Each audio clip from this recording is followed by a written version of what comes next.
कि फरवरी 2023 में education department के तहत तकरीबन 9000 खाली पोस्टों बलूचिस्तान के मुख्तलिफ अखबारात में शाया हो गए और जून जुलाई में मुश्तर शुदा पोस्टों पर टेस्ट हो गए और रिजल्ट अनाउंस होने से पहले मामला कोर्ट में चला गया। हाई कोर्ट में पास कैंडिडेट्स के खिलाफ फैसला आया। पास उम्मीदवारों ने हाई कोर्ट का फैसला सुप्रीम कोर्ट में चैलेंज किया और 24 अप्रैल 2024 को जजमेंट देते हुए हाई कोर्ट का फैसला मुअत्तल किया और गवर्नमेंट ऑफ बलूचिस्तान को 2019 पॉलिसी के तहत हुक्म देते हुए कहा कि 3 महीनों के अंदर अंदर ऑर्डर्स जारी कराए। इसके बरअक्स हुकूमत बलूचिस्तान खासकर वज़ीर आला काबीना और सेक्रेटरी एजुकेशन सुप्रीम कोर्ट के हुक्म मानने से अक्सर इनकारी है। जब शॉर्टलिस्टेड उम्मीदवारों ने हुकूमत की हठधर्मी देखते हुए एहतिजाज का ऐलान किया, अपोजिशन और हुकूमत की यकीन दहानी पर ख़त्म किया, इसके बावजूद गवर्नमेंट टस से मस न हुआ तो एसपीके शॉर्टलिस्टेड कैंडिडेट्स ने 24 दिसंबर 2024 को असेंबली के सामने धरना देने का फैसला किया।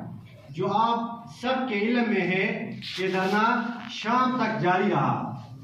अपोजिशन और हुकूमत अराकीन मुज़ाकरात के लिए आए तो ऊपर ने यकीन दहानी कराते हुए कहा कि वज़ीर आला ने असेंबली फ्लोर पर एक मुज़ाकराती कमेटी तश्कील दी जो उम्मीदवारों से मुज़ाकरात करेगी। कमेटी में वज़ीर तालीम राहिला हमीद दुरानी साहिबा, वज़ीर सियासत मोहम्मद काकड़ साहब और पब्लिक अकाउंट्स कमेटी के चेयरमैन अजहर तरीन साहब ने यकीन दहानी कराते हुए कहा कि 15 दिन के अंदर अंदर एसपीके शॉर्टलिस्टेड उम्मीदवारों का मसला हल होगा। शॉर्टलिस्टेड उम्मीदवारों ने डेडलाइन मानते हुए धरने को 15 दिन के लिए मुखर किया।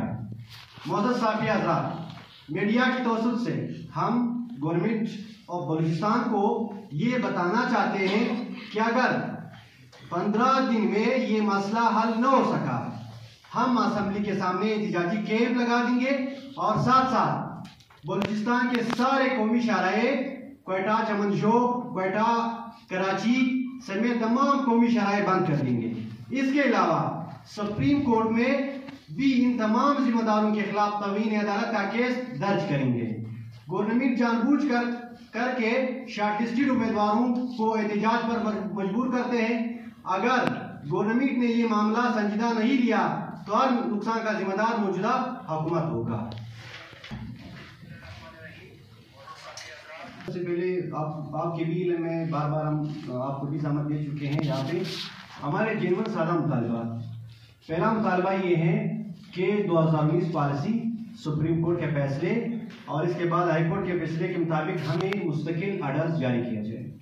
अभी तकरीबन ऑलमोस्ट 23 डिस्ट्रिक्ट के लिस्टें डायरेक्टेड पहुंच चुके हैं। इसी बात पे हमारी मुज़ाकरात के बाद 23 डिस्ट्रिक्ट के लिस्टें जो है ना वो अप्रूवल के लिए भेज दिया जाए। बाकी जो डीआरसीज नामुकम्मल है या भी पेंडिंग में या आधा काम हुआ है, इसको आप जो है ना इसका प्रोसेस फेस करके अप्रूवल के लिए भेज दिया जाए। दूसरी बात ये है, हम कॉन्ट्रैक्ट पे कतन जो है ना इन पोस्टों को कबूल नहीं करेंगे। हमारा पॉलिसी मुस्तकिल है, हमारे इश्तिहार मुस्तकिल है।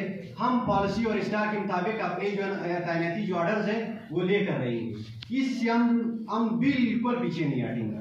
हमारे जीवन साधा मुताबिक वज़ीर आला ने भी असेंबली में स्पीच किया, फिर वज़ीर तालीम ने भी आपके सामने ये किया कि भाई जो कॉन्ट्रैक्ट बची है उसको हम करेंगे। उस वक्त आप लोगों ने एहतजाज नहीं किया और एक बंदे की खातिर आपने 15 दिन के लिए मुहलत कर दी।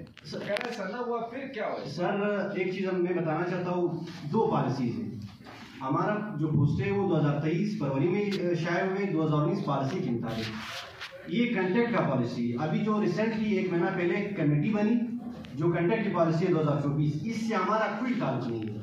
हमारा पोस्टें ऑलरेडी पहले से मुश्तैल हुए हैं।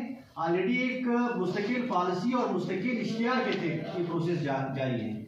लिहाजा ये जो 2024 का जो पॉलिसी बनी है ये हमारे पोस्टों पे कतन काबिल कबूल नहीं है, न इस पे लागू हो सकती है।